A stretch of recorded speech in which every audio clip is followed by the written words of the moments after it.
ہے میں ماں کو اپنے پاس رکھوں گا۔ دونوں میں تنازع ہو گیا، مقدمہ قاضی کے پاس لے کے گیا، جا کے کہنے لگا یہ فیصلہ بھی یہ دیکھیے آج کل کہیں ایسا ہوتا ہے کیا؟ دونوں بیٹے چاہتے ہیں کہ ماں کو میں رکھوں گا، وہ بھی چاہتا ہے کہ ماں کو میں رکھوں گا۔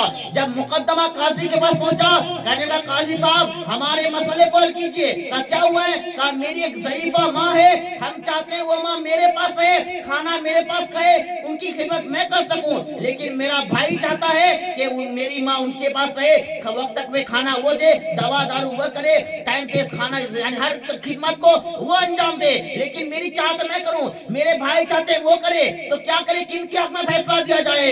تو قاضی صاحب بھی پریشان ہو گیا، ایسا مقدمہ تو کہیں پہنچا ہی نہیں تھا کہ بیٹا ماں کو اپنے پاس رکھنے کے لیے مرتا ہوگا، لڑتا ہوگا، جھگڑتا ہوگا۔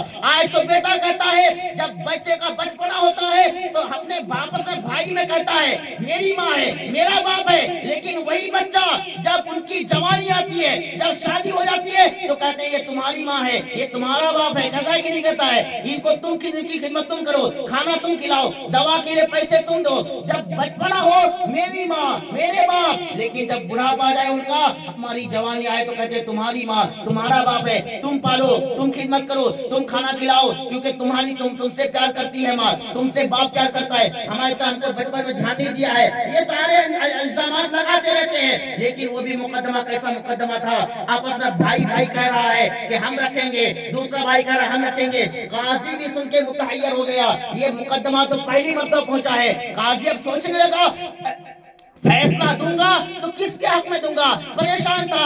پھر آپس میں دماغ لگایا، سوچنے لگا، کہنے لگا تم میں سے بڑا بھائی کون ہے؟ کہا کہ میں بڑا بھائی ہوں، اور وہ جو بڑا بھائی تھا دونوں میں سے، وہ اس کی عمر بھی 40-50 سال ہو گئی تھی، عمر کافی ہو گئی تھی، اور دوسرا والا بھائی اس سے کم عمر والا تھا۔ قاضی صاحب نے کہا دیکھیے آپ کی بھی عمر کافی ہو گئی ہے، لہٰذا آپ ابھی اپنا خیال رکھیے، اور آپ کی ماں کا خیال جہاں تک بات رہی تو وہ آپ کے اپنے چھوٹے بھائی کو دے دیجئے، تاکہ وہ آپ کی ماں کا خیال آپ کا چھوٹا بھائی رکھے، کیونکہ آپ کی عمر بھی زیادہ ہو گئی ہے، آپ صرف اپنا خیال رکھیں، یہ آپ کے لیے کافی ہے۔ باقی ماں کی خدمت کیجئے، لیکن رہنے چھوٹے بھائی کے پاس دیجئے، کیونکہ وہ جوان ہے، صحیح سے اس کی خدمت کرے گا، خدمت تو آپ بھی کریں گے، لیکن آپ کو اپنا بھی خیال رکھنا ہے۔ جب یہ جملہ سنا پھر بھی بیٹا زاروں قطار رو رہا ہے کہ یا اللہ تو نے میرے بڑھاپے کیوں کر دیا، مجھے بڑھاپے میں کیوں اتنی لے کر کے آ گیا کہ جس کی بنا پر آج قاضی صاحب نے میرے حق میں فیصلہ نہیں دیا ہے۔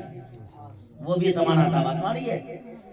آج بتائیے کتنے باپ ایسے ہیں، میں اکثر جگہ گاؤں میں دیکھیے کتنے باپ ایسے ہیں کہ دوا کے لیے ترستے لیکن نہیں دیتا ہے پیسہ بیٹا۔ کتنے باپ، کتنی ماں ایسی ہے بستر میں پڑی ہوئی ہے، پانی کے لیے ترستی ہے، پانی کے لیے، لیکن پانی تک نہیں پلاتا ہے بیٹا۔ پھر بتائیے ان کی زبان سے کیا دعا کے کلمات نکلیں گے؟ ماں باپ کی دعا کے متعلق میرے نبی فرماتے ہیں کہ والدین کی دعا اولاد کے حق میں اسی طرح ہے جس طرح مجھ محمد کی دعا تمہارے لیے ہے۔ سبحان اللہ۔ یہ نبی کا فرمان ہے۔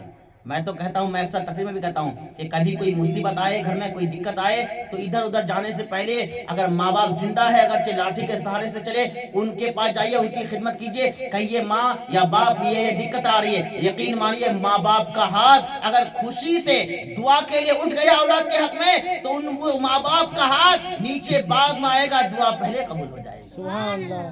ٹائم زیادہ تو نہیں ہو رہا ہے؟ بے شک ختم ہو رہا ہے۔ حضرات تو رب فرماتا ہے کل من علیہا فان ویبقا وجہ ربک ذو الجلال والاکرام۔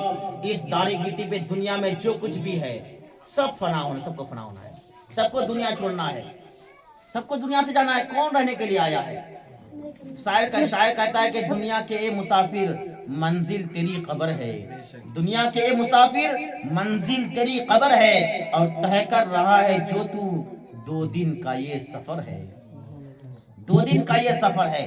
اس تھوڑی سی زندگی کو ہم نے ہر طرح سے سجایا، لیکن بتائیے ہمارے ساتھ جائے گا یہ سب کچھ نہیں جائے گا، نہ مکان جائے گا، نہ جائیداد جائے گی، نہ ہمارے بینک بیلنس جائیں گے، نہ ہی کوئی چیز جائے گی، کچھ نہیں، نہیں اچھے کپڑے جائیں گے، کچھ نہیں، نہیں کفن جو جائے گا، نہ اس میں جیب ہوگی کہ پیسہ رکھ دیا جائے۔ ابھی ایک مولوی صاحب ہم سے بات کر رہے تھے، گفتگو ہوئی، انہوں نے کہا میرے چچے کا انتقال ہوا، بیمار تھے، پیسہ جلدی نہیں نکال رہا تھا، لیکن تھا امیر آدمی،